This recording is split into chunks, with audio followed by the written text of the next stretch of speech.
미국 연방법원이 바이든 대통령이 명령한 직원 100인 이상 민간 기업의 백신 의무화 조치에 일시 중단 명령을 내렸습니다.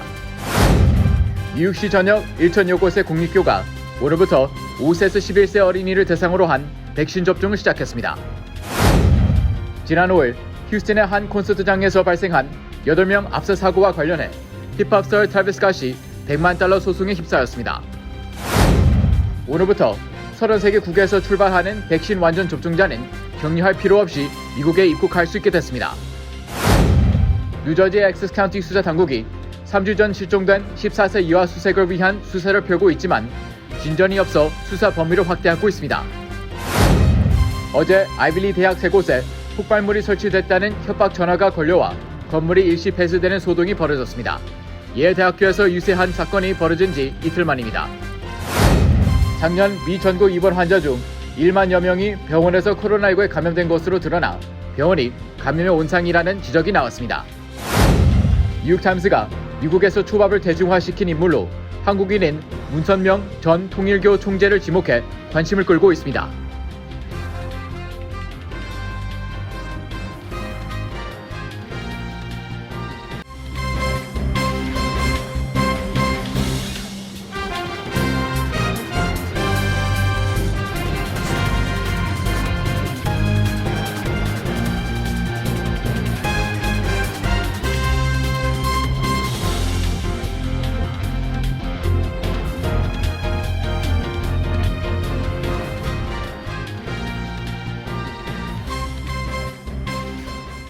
여러분 안녕하십니까?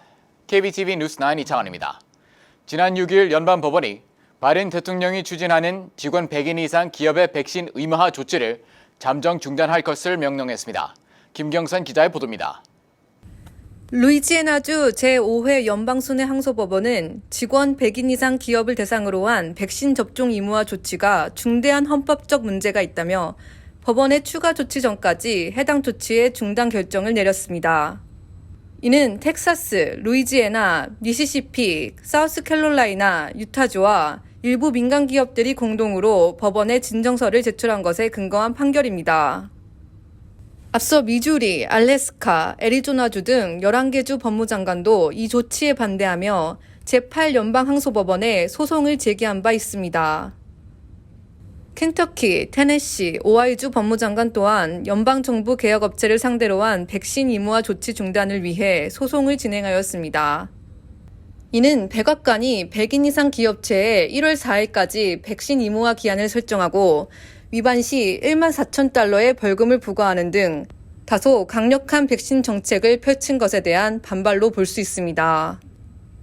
뉴욕타임즈는 법원의 이번 중단 명령으로 바이든 정부가 코로나19 확산 방지를 위해 기업을 상대로 한 가장 큰 조치에 큰 어려움이 닥쳤다고 지적했습니다.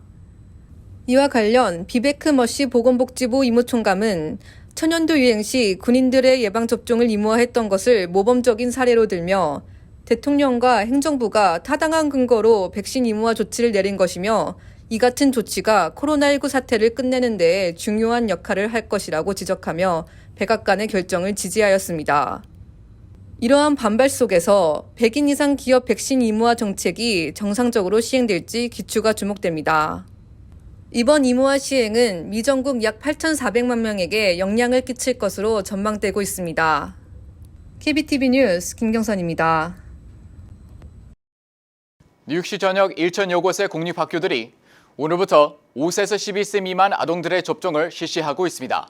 뉴욕시는 지난 4일부터 백신 접종을 받는 해당 연령 어린이들에게 현금 $100를 제공하고 있습니다. 김문지 기자입니다. 오늘부터 일부 뉴욕시 공립교에서는 아동들 대상 팝업 접종소가 운영되고 있습니다.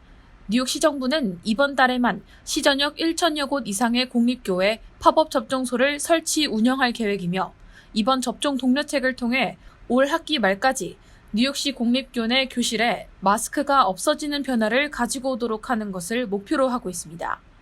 접종 대상자는 5세에서 11세 미만 어린이며 접종 시 부모나 법적 성인 보호자 1명이 동반해 구두 동의를 제공해야 합니다. 예약 없이 현장 방문 접종이 가능하며 백신을 제공하는 학교에 대한 정보는 웹사이트나 전화를 통해 확인할 수 있습니다. 빌 드블라시오 시장은 오늘 이 조치가 시행된 첫날 맨해튼의 1, 2학군과 브루클린의 15학군에 있는 약 12개 학교에서 백신에 대한 수요가 특히 높은 것으로 나타났다고 밝혔습니다. 뉴욕시는 지난 4일부터 코로나19 백신을 접종받는 해당 연령의 어린이들에게 $100의 현금을 제공한다고 밝힌 바 있어 어린이들의 접종으로 70%대에 머물러 있는 뉴욕시 전체 접종률 증진에 속도가 붙을 전망입니다. 한편 뉴욕주에서는 지난 3일부터 해당 연령 아동에 대한 백신 접종이 시작된 가운데 어제 캐시 호컬 주지사는 아동 백신 접종 정보를 한 곳에 모은 새 웹사이트를 공개했습니다. 이 웹사이트에서는 아동 백신 접종과 관련된 지침과 추가 정보, 자주 묻는 질문에 대한 답변 등을 확인할 수 있습니다. 5세에서 11세 자녀를 둔 뉴욕주 내 부모나 보호자는 백신 접종을 위해 소아과 의사나 보건부, 약국 등에 연락하면 됩니다. 또 거주지의 우편번호를 438-829번으로 문자 메시지를 보내거나 웹사이트 또는 전화를 통해서도 가까운 접종소를 찾을 수 있습니다. KBTV 뉴스 김은지입니다. 지난 5일 텍사스 휴스턴에서 열린 콘서트에서 8명의 앞서 사고와 더불어 수백 명이 부상을 당하는 사고가 발생한 가운데 무대에 올랐던 힙합 스타 트래비스 스캇이 $100만 손해배상 소송을 당했습니다. 수사 당국은 마약 범죄 개입 가능성까지 염두에 두고 수사를 확대했습니다. 김경선 기자입니다. 지난 금요일 텍사스 휴스턴에서 열린 아스트로 축제에서 미국의 유명 래퍼 트래비스 스캇의 공연 중 8명이 수많은 관중들에게 밟혀 사망에 이르는 비극적인 사건이 일어났습니다. 온라인상에 올라와 있는 한 영상에 따르면 한 여성 관객은 무대에 올라가 공연 중단을 위해 도움을 요청합니다. 하지만 트래비스 스캇은 공연 중 의식을 잃은 관객이 다른 관객들에게 들려진 것을 확인한 후에도 공연을 이어갔습니다. 이 사건을 통해 트래비스 스캇은 오늘까지 총 3건의 소송에 휘말렸습니다. 공연 중 부상을 당한 마누엘 소자는 어제 트래비스 스캇을 포함 공연 관계자들을 상대로 $100만 손해배상을 요구하는 소송을 제기했습니다. 그는 소장에서 예측 가능하고 예방 가능했던 비극에 이익을 얻으려는 피고인들의 동기부여와 폭력에 대한 그들의 격려로 인해 콘서트 관객들의 건강과 안전이 희생됐다고 주장했습니다. 또 증거인멸을 막기 위한 접근금지 명령도 함께 신청했습니다. 스캇은 오늘 성명을 통해 모든 관객의 티켓을 환불해주고 사망한 8명의 장례 비용을 모두 지급하기로 입장을 발표했습니다. 또 한편에서는 마약 범죄자들이 누군가에게 마약을 주사했을 것이라는 주장이 제기돼 검찰 당국이 수사 범위를 확대한 상태입니다. 해당 콘서트의 한 보안요원을 포함한 여러 관객들은 목이 따끔거리는 느낌을 받은 뒤 의식을 잃는 비슷한 경험이 있다고 증언하고 있습니다. 트로이 피너 휴스턴 경찰서장은 관객 중 누군가가 다른 사람에게 주사기로 마약을 투여했다는 증언을 들었으며 살인 및 마약 범죄 수사에 착수했다고 밝혔습니다. 휴스턴 경찰은 사고 당시 대마초 소지, 약물 중독 등의 혐의로 25명을 현장 체포했으며 300여 명이 약물 과다 복용 및 부상 등으로 현장에서 치료를 받았다고 언급했습니다. 한편 트래비스 스캇은 지난 2015년과 2017년 공연 중 관중들이 폭동을 일으키도록 선동한 혐의로 체포된 바 있습니다. 사망자는 모두 10대에서 20대로 특히 그중 2명은 미성년자로 밝혀지며 이번 사건에 아픔을 더하고 있는 가운데 앞으로 해당 소송의 향방에 이목이 집중되고 있습니다. KBTV 뉴스 김경선입니다. 예고된 대로 오늘부터 미국이 33개국의 관광객을 대상으로 했던 미국 입국 제한을 풀었습니다. 이에 미국 곳곳의 국제공항에서는 극적인 가족 상봉의 장면이 연출되고 있습니다. 자세한 소식 김경선 기자가 전해드립니다. 오늘부터 캐나다, 멕시코, 인도, 브라질, 중국, 남아프리카, 그리고 영국을 포함한 여러 유럽 국가들의 관광객들의 미국 입국이 허용되었습니다. 코로나19로 인한 국제여행 제한이 21개월 만에 풀린 것입니다. 이에 따라 미국 곳곳의 국제공항에서는 오늘 새벽부터 관광객들로 가득 차며 지난 21개월간 만나지 못했던 사람들의 극적인 상봉이 이루어지고 있습니다. 런던 국제공항에서도 미국행 비행기를 타기 위한 사람들로 인산인해를 이루었습니다. 캐나다와 미국을 잇는 레인보우 브릿지도 미국 입국을 위해 대기하는 차들로 가득 찼습니다. 멕시코와 미국의 국경이 있는 세니스트로도 예외는 아닙니다. 만 18세 이상의 관광객들은 미국행 비행기에 탑승하기 전 백신 접종 완료를 입증해야 하며 여행 3일 전 받은 코로나19 검사의 음성 결과를 제출해야 합니다. 미국 입국을 위해서는 아스트라제네카, 얀센, 모더나, 화이자, 코백신, 시노팜, 시노바 총 7개 중 하나의 백신 접종이 완료되어야 합니다. 다만 캐나다와 멕시코의 관광객이 육로를 통해 입국하는 경우에는 내년 1월부터 백신 접종 의무화가 전면 실시됩니다. 올해까지는 관광, 가족 방문 등 비필수 목적일 경우에만 백신 접종의 의무가 있습니다. 무역, 학업 등 필수적인 목적인 경우에는 백신 접종 의무에서 제외됩니다. 한편 전문가들은 이번 조치로 미국행 국제 항공편의 수요가 급증할 것으로 내다봤으며 이에 따른 관광 수익에 대한 기대도 높다고 밝혔습니다. 특히 관광산업이 약 100억 달러의 규모인 샌프란시스코에서는 이번 여행 제한 해제를 통해 경제 활성화를 기대하고 있습니다. 항공료 비교 사이트 호퍼에 따르면 이번 미국의 국경 개방 조치 후 미국으로 가는 국제선 검색과 예약률이 4배 이상 증가한 것으로 나타났습니다. KBTV 뉴스 김경선입니다. 뉴저지 엑세스 카운티 수사당국이 3주 전 실종된 14세 여아 수색에 진전이 없자 수색 범위를 넓히고 있습니다. 보도에 김경선 기자입니다. 14세 여아 자이샤 무어는 10월 14일 뉴저지주 이스트 오렌지에 위치한 파피스델리에서 마지막으로 모습을 보인 채 실종되었습니다. 지난 6일 수색팀은 드디어 델리 가게 주변 공원 내 연못 안까지 수색하기 시작했습니다. 수색팀은 해당 연못에서 실종된 사람들이 발견된 적이 있어 연못으로 수색의 범위를 넓혔다고 말했습니다. We don't even know if she actually entered the park or not. And we know she used to come there once in a while. And, the deli that she went to was only about 3 blocks away from here. 안타깝게도 이번 수색을 통해 자샤 무어의 소지품 등 어떠한 흔적도 찾지 못했습니다. 지난 5일 익명의 기부를 통해 이번 실종 관련 정보에 대한 보상이 1만 달러에서 1만 5천 달러로 증가했습니다. 해당 사건의 담당 검사 대행은 조사에 힘을 쏟고 있으나 아직 정보가 부족하다고 말했습니다. Please, no matter how small the information may appear, how insignificant, it may have large ramifications. 자이샤 무어의 엄마 제미 무어는 자이샤 무어가 델리 가게에서 물건을 산 뒤 돌아오는 길에 카드를 잃어버려 다시 델리 가게로 발길을 돌렸다고 말했습니다. 제미 무어는 사람들의 도움을 간곡히 부탁했습니다. If anybody knows anything, please come forward. My baby is going to high school. She's a good girl. Please. 자이샤 무어는 키는 167cm이며 실종 당시 검정색 자켓을 입고 카키색과 검정색의 부츠를 신고 있었다고 밝혀졌습니다. KBTV 뉴스 김경선입니다. 아이빌리 대학 3곳에 폭발 협박 전화가 동시다발적으로 걸려와 학생과 교직원 수백여 명이 대피하는 소동이 벌어졌습니다. 경찰이 수사를 펼치고 있는 가운데 아직 협박의 배후는 밝혀지지 못하고 있습니다. 보도에 김은지 기자입니다. 어제 오후 뉴욕주에 소재한 코넬대와 컬럼비아대 그리고 로드아일랜드주에 위치한 브라운대 학교 내에서 폭탄이 터질 것이라는 협박 전화가 걸려왔습니다. 불과 이틀 전인 지난 5일 역시 아이비리그에 속해 있는 예일대에서 유사한 폭발 위협이 발생한 지 단 이틀 만입니다.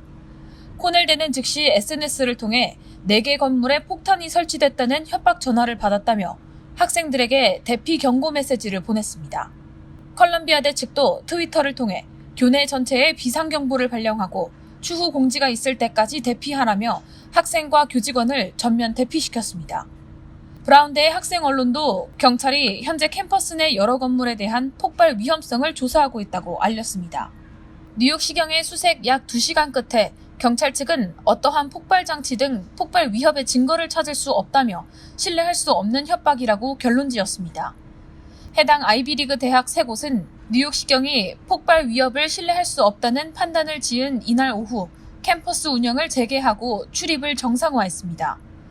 세 대학에 대한 폭발 협박이 서로 연계되어 있는지는 확실하지 않은 상황이지만 최근 유사한 사건이 여러 대학에서 잇따랐던 만큼 연관 또는 모방 범죄의 가능성이 점쳐지고 있습니다. 앞서 지난 5일 코네티컷주에 소재한 예일대에서 폭발물 위협 사례가 발생해 해당 캠퍼스와 인근 사업체들이 모두 4시간 이상 폐쇄하는 소동이 벌어진 바 있습니다. 지난주에는 오하이오대 아테네 캠퍼스와 마이애미 대학에서도 유사한 폭발 협박 사례가 있었습니다. 이 중 어떤 학교에서도 폭발물이 발견된 경우는 없으며 체포가 이뤄진 적도 없습니다. 그러나 경찰은 협박의 배후를 찾기 위해 수사를 계속 이어나갈 것이라고 전했습니다. KBTV 뉴스 김은지입니다.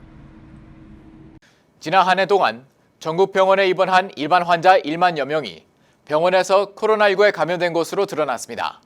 안전해야 할 병원이 바이러스의 전파에 온상이 되고 있는 것입니다. 김은지 기자입니다. CNN 방송에 따르면 지난해 코로나19가 아닌 다른 증세로 병원에 입원했던 환자 중 1만여 명이 병실에서 코로나19에 감염됐습니다.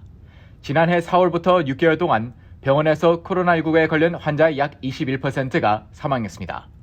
CNN에 따르면 플로리다주에서 사는 61세 스티븐 존슨 씨는 블레이크 메디컬 센터에서 외과 수술을 받기 위해 입원했습니다. 그는 입원하기 전 실시한 코로나19 검사에서 음성 판정을 받았지만 13일 후에 양성 반응을 보였고 심한 기침, 호흡 곤란 등으로 고통을 겪다 3일 만에 사망했습니다. 지난해 4월부터 9월까지 6개월 동안 이 병원 입원 환자의 8%가 코로나19에 걸렸습니다. 그러나 병원 측은 아직까지 직원들의 백신 접종을 의무하지 않고 있으며 일부 직원들은 마스크를 벗는 경우가 많았습니다. 애리조나주에 사는 72세 린다 무어 씨는 척추 수술을 위해 병원에 입원한 지 15일 만에 양성 판정을 받았습니다. 그녀는 상태가 악화돼 인공호흡기로 버티다 결국 숨졌습니다. CNN에 따르면 2020년 4월 1일부터 9월 30일까지 병원에 입원한 입원 환자의 약 1.7%가 병원에서 바이러스에 감염됐습니다. 이들 중 38개 병원의 경우 입원 환자의 감염률은 5% 이상이었습니다. 병원 직원과 환자의 감염률은 비례하고 있습니다. 미시건주 몬트 병원에서는 지난해 4월부터 10월까지 139명의 직원이 코로나19에 감염됐습니다. 이에 따라 이 병원 입원 환자의 코로나19 감염률은 무려 7%에 이르렀습니다. 반면에 버스턴 병원은 전체 입원 환자 697명의 0.3%인 2명만이 바이러스에 감염되었습니다. 이는 전국 평균 감염 비율보다 약 6배나 낮은 비율입니다. 버스턴 병원은 입원한 모든 환자를 대상으로 수시로 코로나 검사를 실시하는 등 안전 문제에 대해 투명하고 개방적이었다고 전했습니다.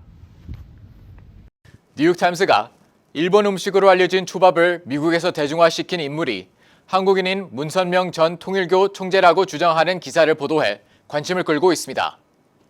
뉴욕타임스는 지난 주말 브로그로 발행한 매거진에서 미국 초밥의 비화, 어떻게 논란 많은 한국 종교가 초밥 제국을 만들었나라는 제목의 기사를 보도했습니다.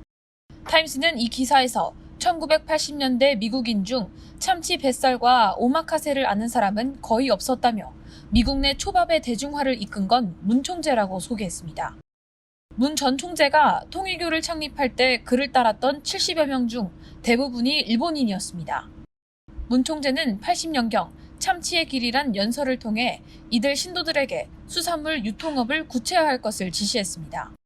이에 따라 통일교 간부들은 수산물 유통회사 트루월드 푸드를 설립했습니다. 이 회사는 현재 미국 내 17개 주와 영국, 캐나다, 일본, 한국, 스페인 등의 지부를 두고 있으며 연어, 도미 등 어류뿐 아니라 장어 소스, 감귤, 찹쌀떡 아이스크림 등 초밥 전문 요리사가 필요로 하는 거의 모든 식자재를 유통하고 있습니다. 올해 기준으로 트루월드 푸드는 미국, 캐나다 등에서 8,300곳이 넘는 고객사에 식자재를 납품하고 있습니다. 일본 자회사는 100만 킬로그램이 넘는 활어를 미국에 수출할 정도로 성장했습니다. 이 회사는 미국 내 고급 초밥집에 70에서 80%의 식자재를 납품하고 있으며 연간 수입이 5억 달러에 이르고 있습니다. 초밥은 코로나19 팬데믹 기간 중에도 간편한 투고용 음식으로 인기를 끌어 높은 판매고를 기록했습니다. 통일교 관계자는 문 총재는 세계가 초밥을 사랑하게 만들었다고 자랑했습니다. KBTV 뉴스 김은지입니다. 뉴 밀레니엄 뱅크에서 SBA 론 빅 프로모션을 실시합니다.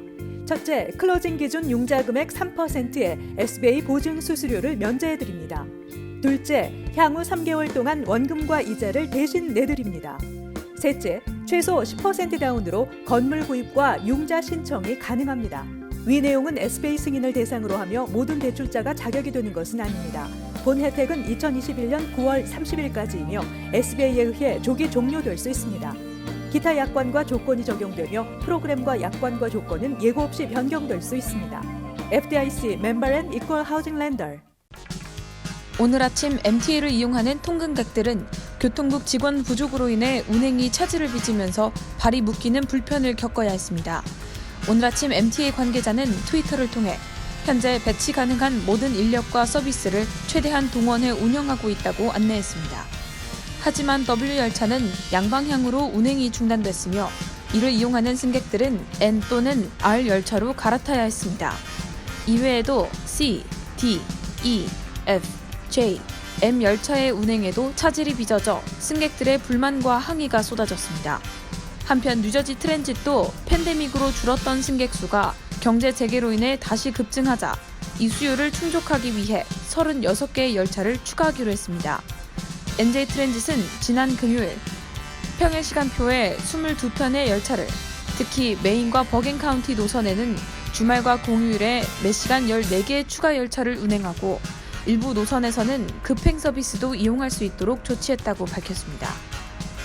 시라큐스 대학 사법정보센터가 5일 공개한 연방이민법원 추방소송 현황에 따르면 미 전역 이민법원에 회부돼 계류 중인 한인 추방소송 건수가 9년 내 최고치를 기록한 것으로 나타났습니다.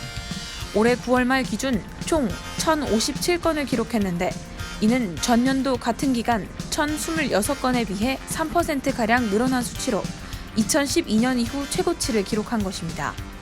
그간 한인 이민자들의 추방소송 계류 건수 추이를 보면 2004년 677건을 기록한 이후 2010년 1,718건으로 정점을 찍은 뒤 2012년 이후 감소세를 이어오다 지난 2017년 672명으로 증가세로 돌아선 후 5년 연속 오름세를 이어오고 있습니다. 각 주별로 추방소송 계류 한인은 캘리포니아가 390명으로 최다를 기록 중이고 뉴욕주가 152명, 152명, 이어 뉴저지가 110명으로 뒤를 이었습니다. 혐의별로 보면 체류 시한 위반 등 단순 이민법 위반이 85.2%, 형사법 위반 등 범죄 전과로 인해 회부된 한인은 8%입니다. 현재 추방재판에 넘겨진 한인들이 계류돼 있는 기간은 평균 1,081일이 걸리고 있는 것으로 조사됐습니다. 뉴욕 대한체육회가 지난 4일 뉴욕 한인 봉사센터에서 회장단 2취임식을 가졌습니다. 이 자리에는 존 리유 뉴욕주 상원의원, 롱김 뉴욕주 하원의원 등 정치인과 뉴욕 한인 회장을 비롯한 각계각층의 인사들, 또 전직 회장단, 가맹단체장 등 150여 명이 참석해 뉴욕 대한체육회의 발전을 기약했습니다. 제19대 20대를 역임하고 물러나는 김일태 회장은 이임사에서 2021년 전미체전을 뉴욕에서 유치하고 준비하는 과정에서 팬데믹으로 인해 행사가 2년 뒤로 연기되는 아쉬움이 남았지만 21대에서 성공적으로 치러지도록 아낌없는 지원을 하겠다고 약속했습니다.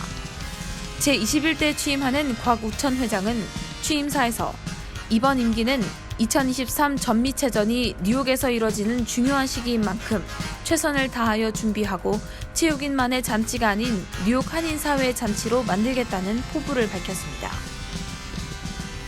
지난 2019년 7월 한 10대 소녀를 흉기로 난자한 혐의로 체포됐던 19세 한인 고동욱 씨에게 징역형 대신 자택 구금 판결이 내려져 논란이 일고 있습니다. 당시 인디애나 대학 캠퍼스에서는 여름방학을 맞아 청소년을 대상으로 한 음악 아카데미가 열리고 있었는데 당시 17세였던 고 씨는 바이올린을 연습하던 13세 소녀를 갑자기 라커룸으로 끌고 가 목을 조르고 칼로 10차례 이상 난자했습니다. 현장에서 달아난 고 씨는 인근의 한 주택에서 체포됐습니다. 그런데 지난 3일 인디애나주 먼로 카운티 법원은 체포된 고 씨에게 자택 구금 8년과 집행유예 2년을 선고하고 피해자와 접촉 금지는 물론 구금 기간 동안 정신과 치료를 받으라고 명령했습니다. 하지만 이에 피해 소녀 부모는 성명을 통해 우리 딸이 정의를 거부당했다며 가해자가 정신과 치료를 받는다고 해도 딸이 입은 피해는 없어지지 않는다. 이번 판결은 매우 부적절하다고 반발하고 있습니다. 잠시 후 커뮤니티 브리핑을 전해드립니다.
이어서 환율과 증시 전해드립니다.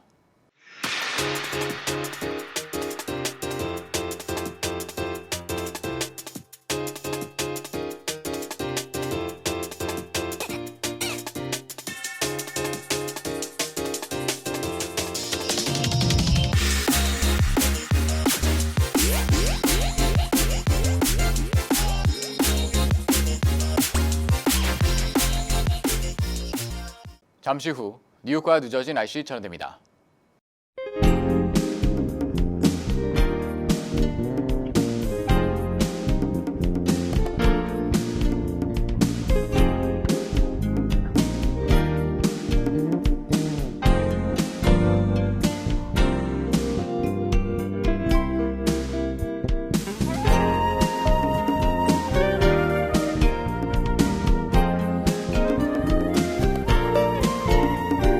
KBTV 뉴스 9 마칩니다. 오늘도 시청해주셔서 감사합니다. 편안한 밤 보내시기 바랍니다.